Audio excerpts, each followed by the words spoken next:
back to the Girly Girl Bookworm. So today for you, I have my first half of January wrap up for you. I cannot believe that it's already January 16th. This month has felt forever, but it's also felt like it's been over for a long time. So this month's been very strange for me.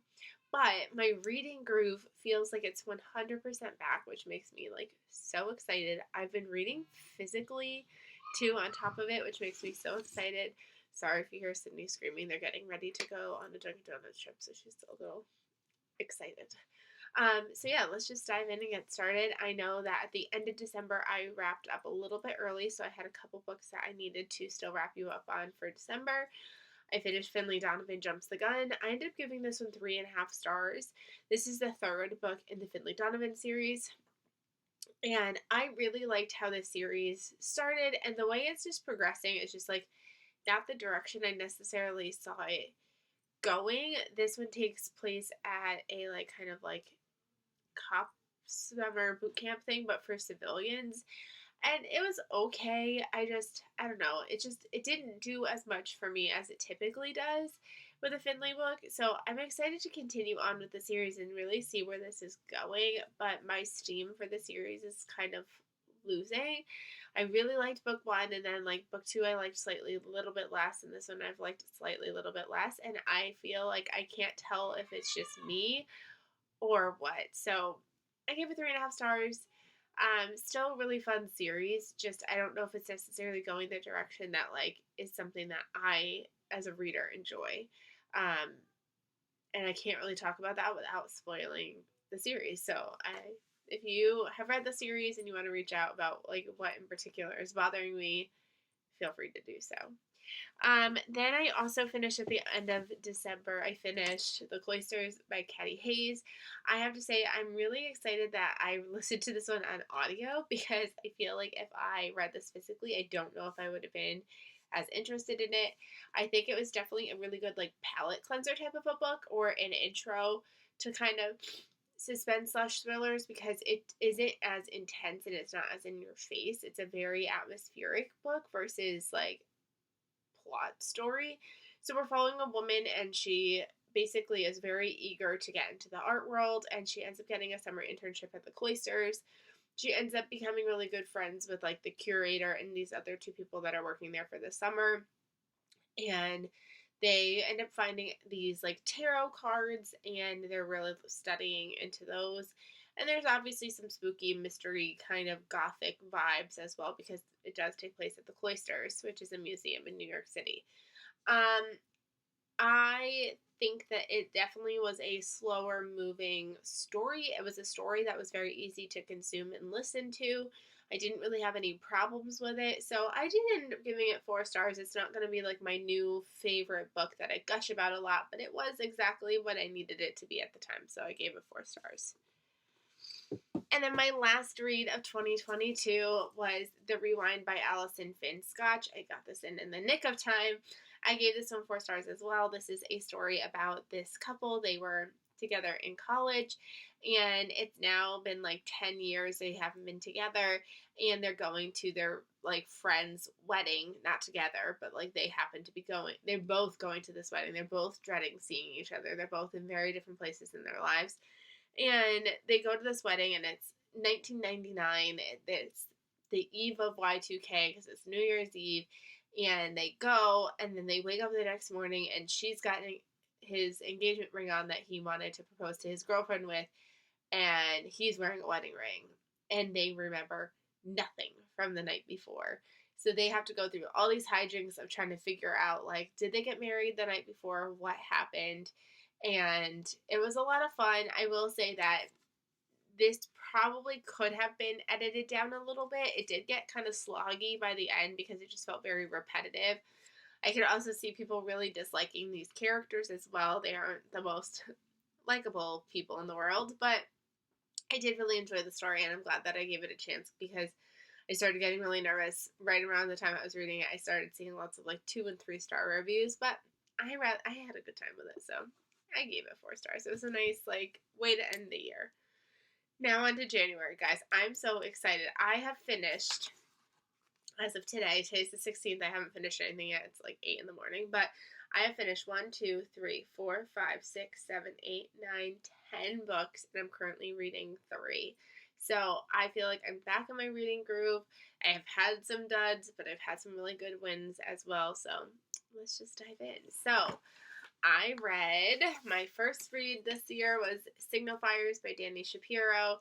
I figured, why not start small and get a book under my belt to feel like successful, and this is exactly what this did for me. Now, just because it's a short book doesn't mean it was a fast read. This book is on the slower side. I would say if you liked Marrying the Ketchups or you liked A Little Hope, you'll like this one. It's very much like a focus on people and how like events kind of can bring people together, but it also follows like expanded time to see like how events kind of have ripple effects. So like it's got a lot of depth to it, which makes it not the fastest paced book in the world. It also deals with a lot of tragedy and like depression and grief, and like it focuses on a lot of different things. So I wouldn't say go into this one expecting to have a page turner, but it's definitely one that's heartbreaking but like wholesome at the same time.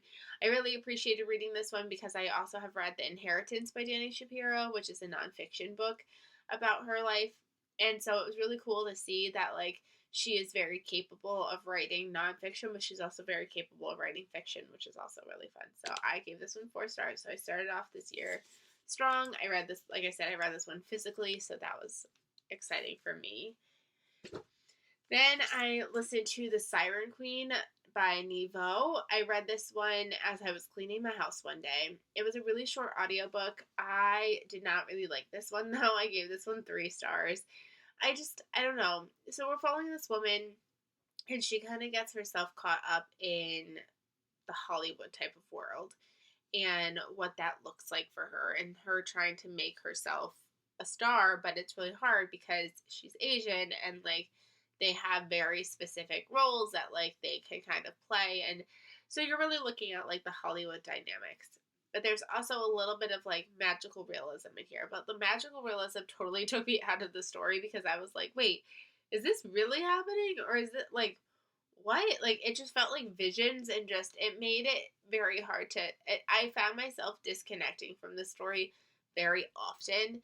So I found this book to be extremely forgettable because I was able to tune a lot of it out, which is probably bad, which is probably why I shouldn't have continued it when on the audio way when I was listening to it. But I found it okay. I understood the message it was like kind of going for, but at the end of the day, I could have passed on this one. Then another one that I should have ran from the hills from. Did I really finish this one before that one? I guess I did. I read Secluded Cabin Sleep 6 by Lisa Unger. I read this one as an ebook through Hoopla. And this is like why I like kind of kick myself for like the fact that like I buy books and then I read them digitally, because now I have this beautiful book that I didn't even read physically and I'm giving it 2 stars, and it's like I wish I could return it. I can't because it's been too long. But like I wish I could get rid of it. Like this book made me really upset. Not upset, like offended, but like it just made me like annoyed that like I bought this one at Barnes & Noble for relatively regular price, and then I absolutely hated it, and I didn't even open this book once. So I'm like kind of like I get very torn with myself with like, should I continue like buying books and like reading them digitally because of cases like this, or like The Siren Queen, like I just wasted all that money because I was able to read it in a free capacity, and now I have this physically, and now I'm rambling. But yes, I gave this one 2 stars. This one is following these couples, and they are going on vacation together. And they're at this secluded cabin. We know that a hurricane is coming. There's kind of creepy things going on. There's like creepy like ghost stories that have been told about this location.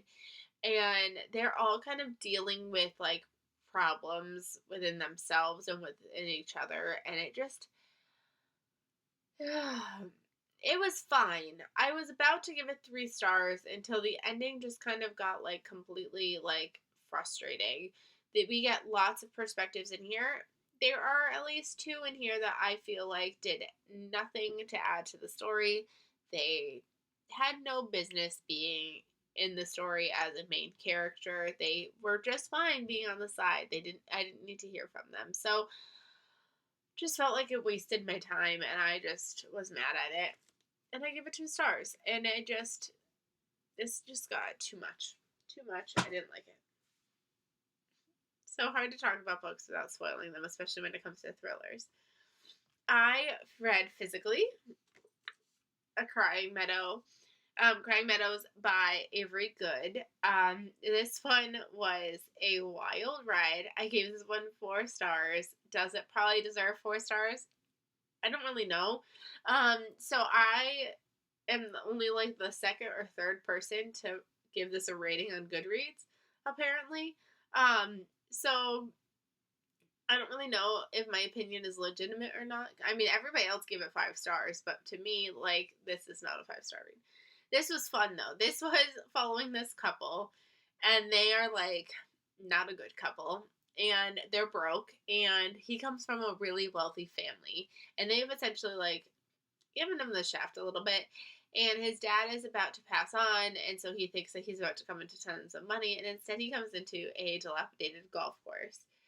So what was pitched to me, it wasn't really pitched on the back, but essentially what made me pick this up, and the author pitched it herself. I was watching Instagram stories, and the Melanated Reader was at this convention, and the author literally held this book up and basically said, this is about a rich family who kills homeless people to use as fertilizer for their golf course. And I was like, I'm sold. I'm in. And, like, it doesn't necessarily say that on the back, but, like, I guess you can, like, allude to that. It was a wild ride. It's just insane to read about these people. They are nasty people. There were a couple vulgar scenes that I just could have dealt without that just were weird. But it's not the best edited thing, but it was, like, one of those things that, like, I just couldn't put down. I read it about in a day. I mean, granted, it's less than 300 pages. It's 259 pages. It was an experience. I gave it 4 stars. I had fun with it, but it's not something that I would be going preaching to the crowds about. But it was fun. Then another one that I read physically. Guys, look at me reading physically again. I'm so excited. Okay, so I read The Dead Romantics by Ashley Posted. This one is one that kind of took me by complete surprise, because I didn't really think I'd like this one. I knew nothing about it, but I just knew that, like, I don't think I'll like it. And then I heard it was, like, love story with a ghost. So I was like, I'm going to hate this. This is going to be, cheesy. No, I gave it 5 stars. This is about an author, and she has been ghostwriting for this woman in romance because her first book kind of flopped, but she's been able to really make do writing as this woman, and she ends up finding out that she has a new, like, editor person to work with, so she, like, goes to go see him, and then she leaves there because she finds out that her father dies, and she goes to this hotel that she's been kind of avoiding forever. Her family owns a funeral parlor, and she kind of got ran out of town because when she was 13, she solved a murder because she's able to kind of talk to ghosts. And when she's there, all of a sudden the ghost of the editor that she kind of was just with appears. And so she's kind of trying to figure out how to deal with what she's going to deal with in her real life. Her writing slump that she's going through because she's been having a lot of trouble writing the ending of her book. And then she's got this dead ghost that she's kind of got to, like, help figure out how to get him, like, fulfillment. So it was a good time. It was fun. But it's, like, it's so hard because I want to call this book lighthearted, but at the same time, it's not lighthearted because it's dealing with such heavy topics. But, guys, it was beautiful. I sobbed. 5 stars. So good. I don't really want to talk about this one. Okay. Tomorrow by Gabrielle Zevin. I don't know what everybody else read, but the one I read was not good. So I gave this 3 stars. I listened to this one on audio from Libro FM. See, another case of, like, I mean, granted, I didn't really pay for this one because Book of the Month did the Book of the Month BFF book for free. But this one is so forgettable. This is about two friends. They meet when they're like children. They get out of each other's lives, and then they like come back into each other's lives, and then they end up creating a video game together. And this video game gets really popular, and it's really just following their friendship through these decades. I didn't like this one, and I think it's more I didn't jive with the characters, and I think that it was too long for what it was. I don't know. I didn't see what everybody loved about it. Like, it just was a story, but just like stupid. That doesn't sound right. But it was just like not that not much was happening. I didn't find any reason to really necessarily root for them. There was a part where, like, all of a sudden the narrator completely changed on me, and I was like, who's that? What's happening? I don't get what's happening. And then I realized what was happening, and I was like, okay, but we haven't told the rest of the story. Like, that's a why now? Like, and then, like, it would have random, like, flashbacks, but I, like, wouldn't pick up on the fact that it was, like, a flashback. Like, the guy would be, like, talking about his mom. And then out of nowhere, we would be in his mom's head of something that happened, like, 20 years earlier. And I was like, is this happening now? Like, oh, wait, no, this isn't happening now. Or I'd be like, Anna this, Anna this, Anna this. And I was like, who's Anna? And I'm like, oh, right, that's his mom. Wait, why are we with his mom? Like, so, I don't know. I didn't have a good time with it. I gave it 3 stars. We're just going to leave it at that. This is not going to be for everybody. I think, though, I have a really rotten track record with Book of the Month, Book of the Years, because Daisy Jones and the Six won one year, which I hated that book. The Four Winds, I think, won. I DNF'd that one. What was the other one? Circe won. DNF'd that one. So I think me and Book of the Month of the Year, like the actual winner, me and them are not friends. So remind me next year to stay away from whoever they pick as the winner, because clearly it's not going to be a good time for me. I then just try to make sure I get everyone that's correct. I read Always the First to Die by R.J. Jacobs. I listened to this one on audio, also through the Libro FM program. This is following two like a then and now perspective. There's this woman who finds out that her daughter has lied to her and is on the Keys. Her husband has been missing for the whole last year, and her daughter told her that she was going on this, like, class trip to Disney World. Well, really, she was going to be with her grandfather, who, like, the mom hasn't spoken to in, like, over a year. And not only is she on the Keys, but, like, a hurricane, it just has happened. So she's trying to go down to save her daughter from what's going on, and we're seeing the past perspective of, like, her mom, like, her, like, that main character, being in a horror movie that was produced by the grandfather. And the granddaughter was down there, like, her daughter was down there because he was doing, like, a sequel for it, and, like, the mom knows that this guy is, like, not to be trusted, and that he will do whatever it takes to get his horror movies filmed, including bad things. And I thought it was a fun time. I gave it 3.5 stars. There was, like, this, like, weird plot twisty thing that kind of happened at the end that, like, it didn't add to the story at all. Like, it was just kind of like, oh, by the way. And I was like, this wasn't necessary. It doesn't make any sense to the story. What? So there was, like, some weird things in it. But overall, it was a good time. 3.5 stars. Again, probably another really good, like, intro to thriller book if you're looking for one. After that, I read Rivals, which I also read physically. Yay. And this is by Catherine Mickey. This is the 3rd book in the American Royal series. I read book 1 and book 2, like, relatively, like, right when they came out. And then I thought the series, well, at first I thought it was going to end with book 1. And then I was like, okay, it's going to be duology. Thought it was going to end with book 2. And I was like, ha ha ha, we're having a 3rd book. waited for the third book. I had it pre-ordered. I canceled the pre-order because I was like, maybe I'm not that into this series, like, now that it's been so long. I was like, no, I regret it. I need to buy it. So then I bought it, and then it sat on my shelf for a while. And I was like, no, I need to figure out how the series ends. This is not the end. There's another book after this. This ends on another major cliffhanger. So I will be having to read book 4 whenever that comes out this year. Gave it 4 stars. There's something about these books. Like, I know they're not for everybody. I know that they're slow.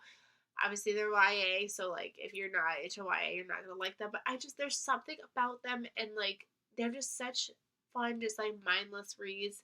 This is, like, a world where if we didn't have a president and President Washington actually became our king, and that there's royalty involved, and it's following the siblings, and just drama. And I'm here for it. So I'm going to read book 4 when it comes out. Then I read I Didn't Do It by Jamie Hendricks. I got this through Netgalley. And guys, I know I'm supposed to wait until May to read this, but this won't be the last time you hear me talk about this book. This book was so fun.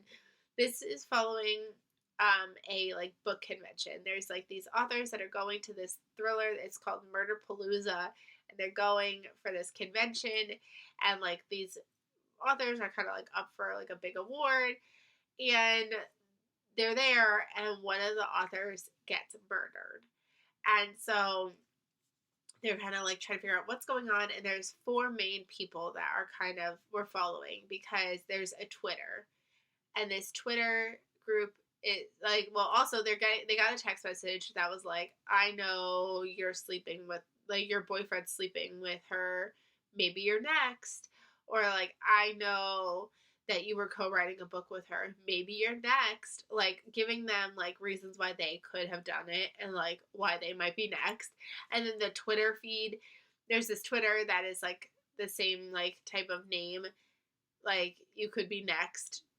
Hashtag, whatever. And, like, they are, like, getting targeted in this feed. So then, like, people are like, oh my God, maybe it was you. Like, so it's crazy, because then you're like, maybe it's one of them. Like, maybe one of them murdered her. Who could have murdered her? Like, what's happening? Like, are one of them next? Is somebody going to die next? And it was just a lot of fun. I will say that I think that I liked her other 2 books a little bit better than this one, but I still gave this one 5 stars because it was still so much fun. And guys, this comes out in May.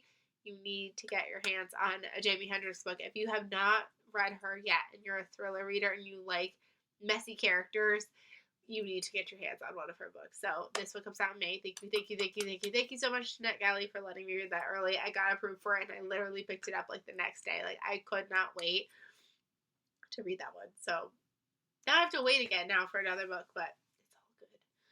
Then I read All Your Perfects. Where should I hold this? All Your Perfects by Colleen Hoover. I read this as an ebook and kind of physically, because I realized at one point I was just trying to get through like the last bit of pages, and my kids weren't awake. And I was like, well, no.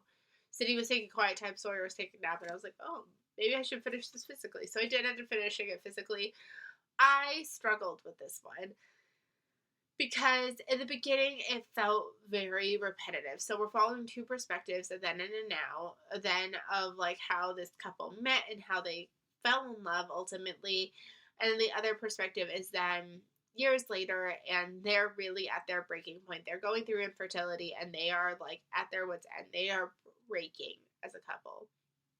And the beginning was really weird for me because I didn't really like the beginning. Like, I felt like it was really repetitive. It was really hyper focused on like the sexual aspect of it. Like, the beginning was like, oh, I can't wait to have sex with you. Are we gonna have sex? Can we have sex?